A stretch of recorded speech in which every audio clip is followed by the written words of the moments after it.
So AI is here whether you like it or not, and it begs the question, what the hell is going to happen to fitness in the age of AI? This video, we're going to explore the positives as well as some of the doom and gloom situations that I believe fitness is headed towards in the age of AI. First part of this video, we're going to get into the pros, the things that are good about AI. And the first that I have to mention is the apps that have come out, the AI softwares that help you track certain things that will help you take care of your health. For instance, you could just take a photo of your food, tell it has more oil, and it will calibrate based on that extra information. Now, this is completely different to what I used to have to do to calculate my calories, which is break it down ingredient by ingredient and use Google to search the caloric content of every little thing, like chicken breast 100 grams. You'd have to weigh the chicken breast, subtract the weight of the plate that the chicken breast was on. And don't get me wrong, this is actually a very, very fruitful exercise if you're somebody that's serious about getting lean. But there's no doubt that AI nowadays, you can calculate calories super easily, super fast, so it's lowered the friction to doing the right things. Next, back in the day, certain groups of people would hoard their best training methods. Bodybuilders who knew a certain way wouldn't share it with their competitors. But now in the age of AI, what we have is you could just search and you can get every single information, the optimal training volume, whatever it is that you want to ask it. Essentially, the AI will give you some kind of answer. So you can no longer use the excuse and say, I don't know XYZ because I lack the knowledge. Because technically, you could just get the knowledge almost in an instant, summarized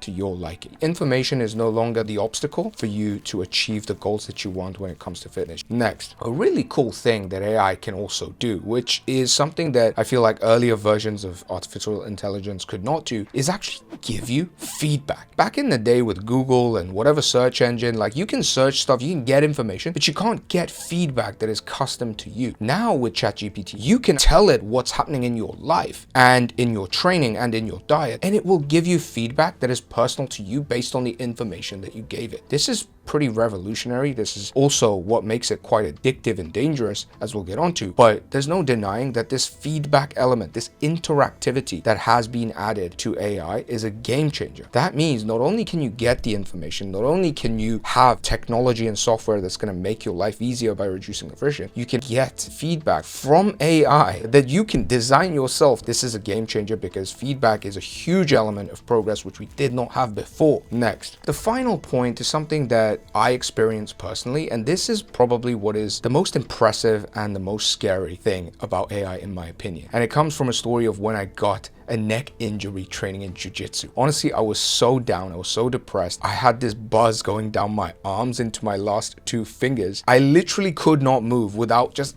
zings of pain, and I'd be making sounds to bear the pain. I'm just so glad that I'm not experiencing that right now, and it's probably the next worst thing that I experienced to sciatica back pain. Anyways, I have this neck pain. I start talking to ChatGPT. I say, based on modern pain science and all the things that you know, I want you to do a proper diagnosis as if you were a doctor who's very, very experienced in cervical radiculopathy. The point is that I found myself frequently returning to this AI whenever a new symptom emerged, whenever a new emotional reaction emerged, and the AI would give emotional support and feedback, not just pure knowledge, logical next steps, feedbacks on how to change, but genuine emotional care. And it was a crazy situation where at one point I felt an emotional connection to the thing that was giving me the answers. I felt like I was being understood, and it really helped me overall with my mindset to get over that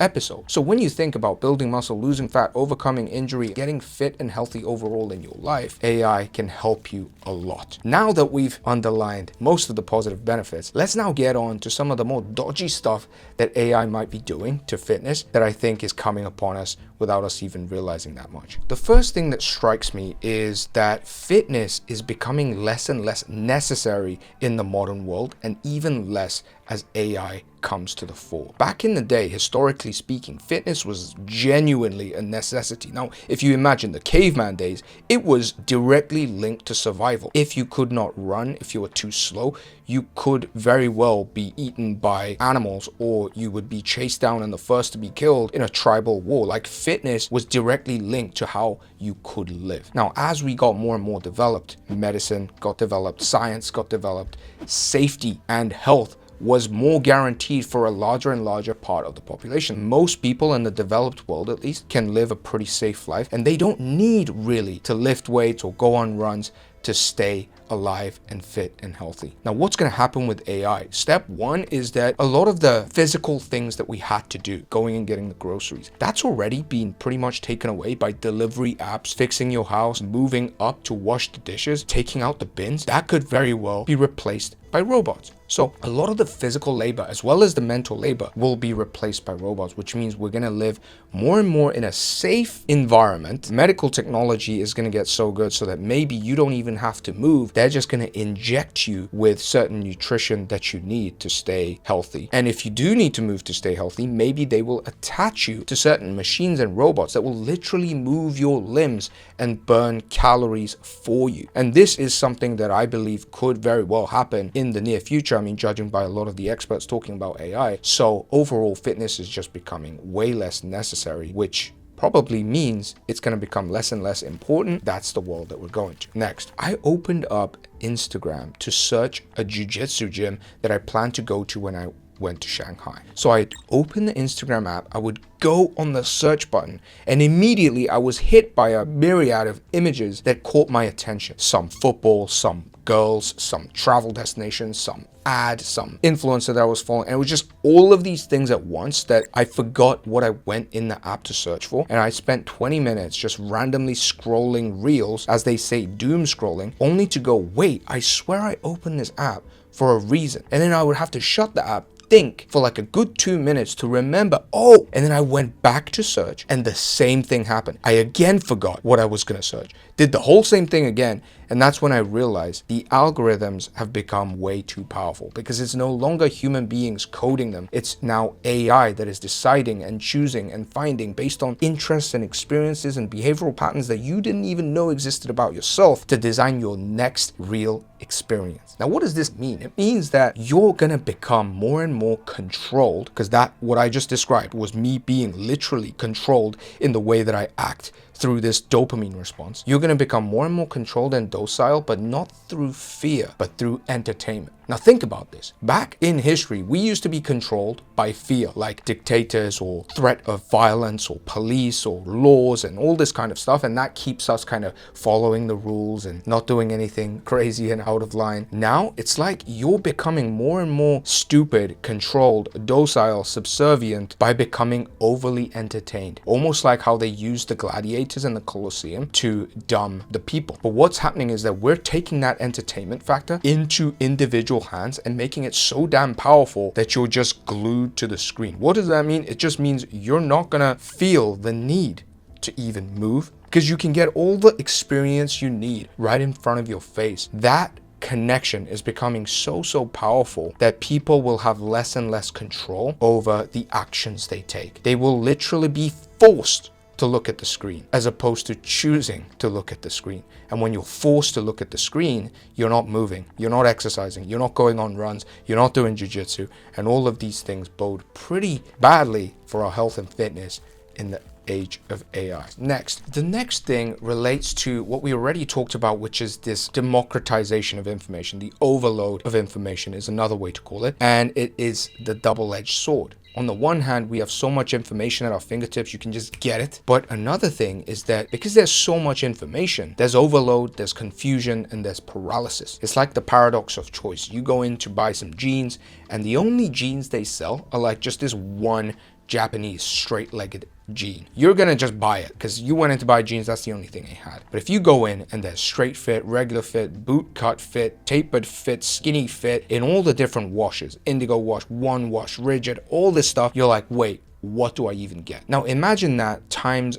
a billion. The information you can get with AI is not just 16 different types of jeans. It's literally hundreds of thousands, millions, if not billions of combinations of things that you can create and get at your fingertips. And what that means is you could ask AI one question, you could ask another question, it's going to split two different answers. You don't really know which one you want to listen to. There's so much information. This is what Baudrillard means when he says there's more and more information but less and less meaning. There's all these availability, but you can't build connections with the answers, because you could equally create another answer that is just as valid So what becomes important is not necessarily the answers, but your ability to ask the right questions. And maybe more important than asking the right questions is the ability of discernment, your ability to sift through the shit and find out which of the answers are worth listening to, which ones am I choosing to listen to, and which ones am I creating meaning through instead of just blindly accepting it. You know right now as you watch this, for almost every problem you have in your life, you could ask AI and it will give you a step-by-step formula, but you're not doing it because you know deep down that every answer that it can give is just as available and valid as the next one. And there's almost too much information and you're like, okay, that's all good and well, I'm still not going to do anything.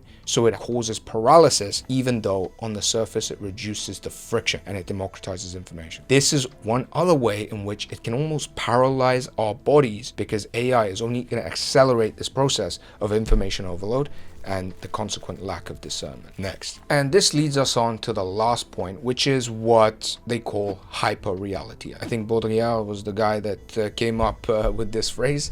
And hyperreality refers to when the image and the fake representation overrides reality. And we already saw this with the prevalence of images and videos and avatars in the age of social media. But with AI, you're really going into this new territory where you don't even have an original thing. There used to be an original body that was represented in an image that was enhanced with Photoshop. But now you're creating representations, like situations, images, videos that are generated without an original.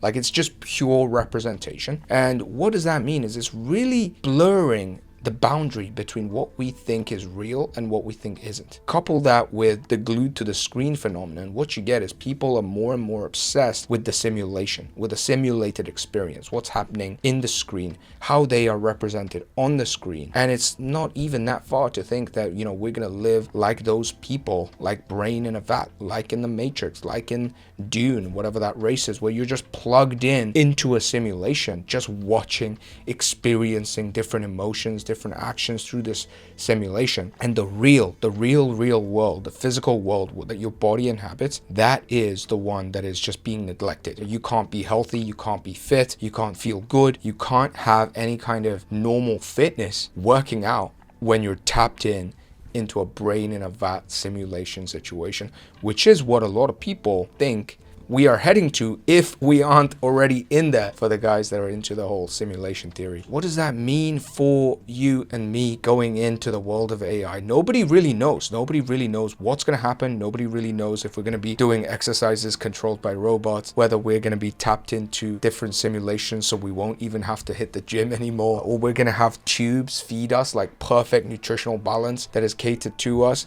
that we don't even have to move. Nobody genuinely knows what's going to happen. But I believe that if you want to stay healthy and be able to interact with all these forces that are coming, you need a strong body, you need a healthy body, and you need a healthy brain to think, to criticize, to become aware of all these phenomena so that you can make your own decision. And that's what you have to build if you want to be the beneficiary of AI and use it almost to amplify your health and fitness, as opposed to become a slave to it. Now, if you want to do that with me, helping you every step of the way so you can get fit, build muscle, lose fat, stay consistent, and not be a brain in a vat, rotting, waiting for AI to take over your body, then you can hit the link to join my coaching program, Aesthetic Body Accelerator, where I'll help you do that. See you in the next video. Hope you liked it. If you enjoyed it, leave a comment below.